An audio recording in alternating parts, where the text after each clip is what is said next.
Оп, започна вече да буйства. Аз съм като пингвин!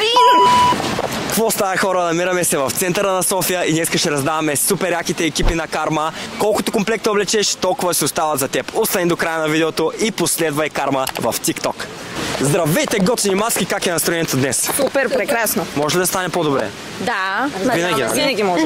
То ли за предизвикателство? Да. На 100%? Да. Добре. От Карма раздаваме супер яки екипи. Колкото екипа облечеш, си остават за теб. Съгласна ли да пробваме? Да. Условието е да облечеш и горно, и долно.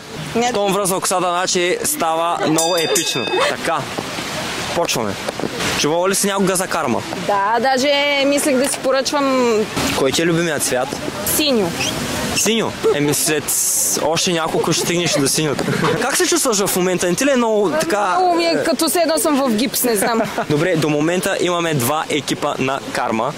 Малко почва да става неудобно и некомфортно. Пишете долу в коментарите според вас Никол как се справя.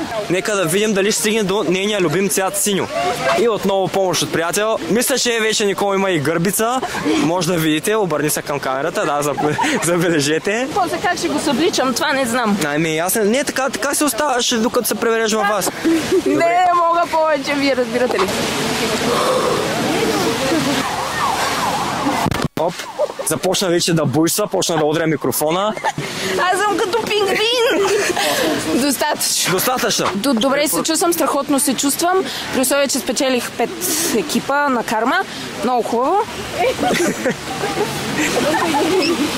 Никол, ти си нашата победителка днес и си спечели не един, не два, не три, не 4, а цели 5 екипа от Карма. Заповядай, не знам как ще ги носиш. Имам помощници. Много ти благодарим за това предизвикателство и ти пожелаваме да си ги носиш със здраве. Мерси.